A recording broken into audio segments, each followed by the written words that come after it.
मेरे आत्मीय मित्रों, नमस्कार। फ्रेंड्स, आप सभी जानते हैं, आप सबको इसका अनुभव है और फिलहाल आप इन्वॉल्व भी होंगे कि हमारे देश में अभी पितृपक्ष चल रहा है, जिसे खासकर बोलचाल की भाषा में श्राद्ध पक्ष कहते हैं। और वैसे जब लोग कहते हैं तो कहते श्राद्ध चल रहे हैं। आइए थोड़ा जानने की कोशिश करते हैं कि दरअसल इस श्राद्ध है क्या।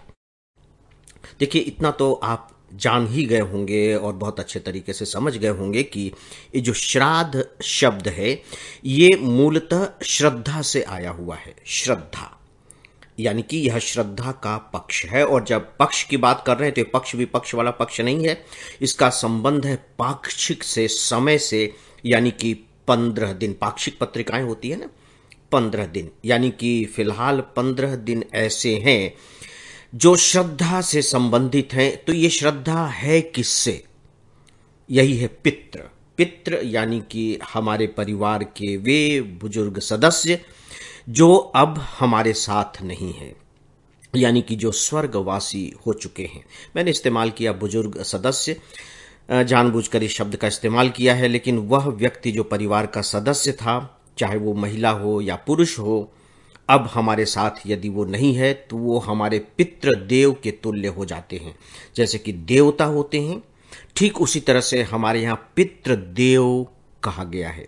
मृत्यु के बाद उनका जो स्थान है वो देवताओं के समकक्ष हो जाता है। और कभी कभी जब आप ज्योतिषियों के पास जाएंगे अपने किसी संकट के निवारण के लिए, तो बहुत से ज्योतिष शास्त्री आपको बताते हैं कि पितृदोष है।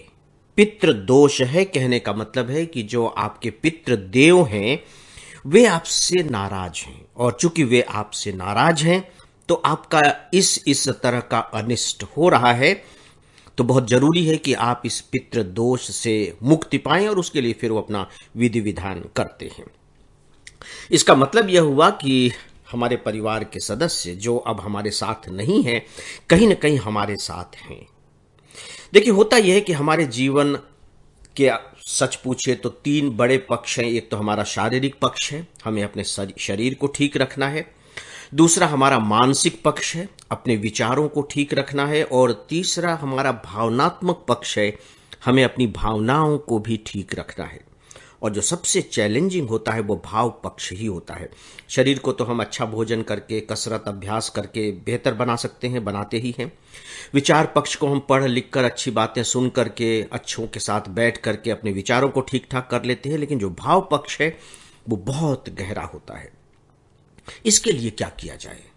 तो दोस्तों, ये जो पितृपक्ष, श्राद्ध पक्ष और भी हमारे यहाँ जो दूसरी तरह के उत्सव और पर्व की व्यवस्था की गई है, बेसिकली उनका संबंध इस भाव पक्ष को ही बेहतर बनाने से है कि कैसे हमारे वे जीवन मूल्य जिन्हें हम बेहतर समझते हैं, अच्छा समझते हैं, जो हर एक में होने चाहिए, लोगों के अंदर डाले जाएं।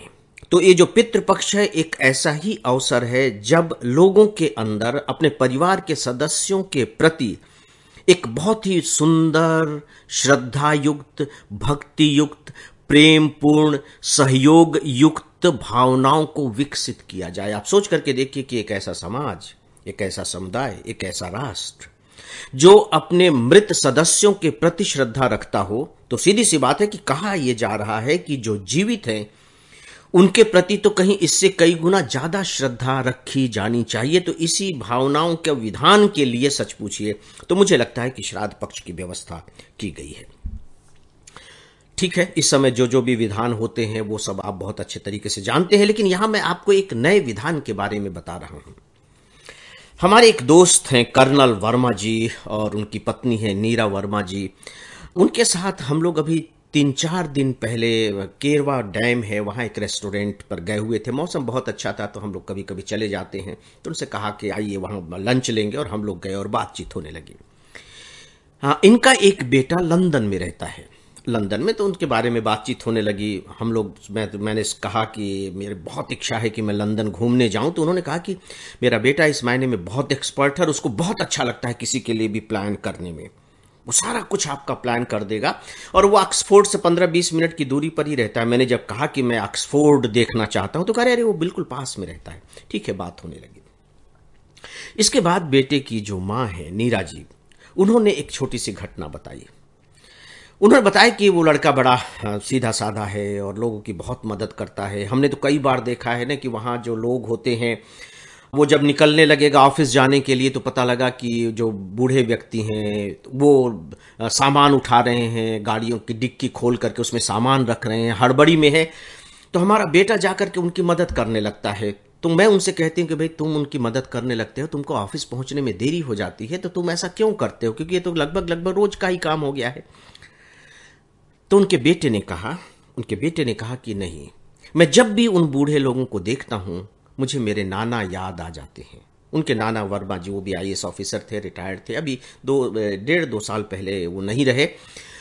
मेरे नाना याद आ जाते हैं। अब आप देखिए कि उनके नाना पितृ बन गए हैं, पितृ देव बन गए हैं, लेकिन उनका श्राद्ध, उनका यह नाती किस तरीके से कर रहा है, बड़े बूढ़ों की मदद करके। मुझे लगता है मित्रों कि शायद यही सर्वोत्तम श्राद्ध है, और शायद इसी तरह की भावनाओं को विकसित करने के लिए हमारे पूर्वजों ने, हमारे ऋषि मुनियों ने, हमारे सामाजिक व्यक्तियों ने पितृपक्ष जैसे समय का विधान किया है।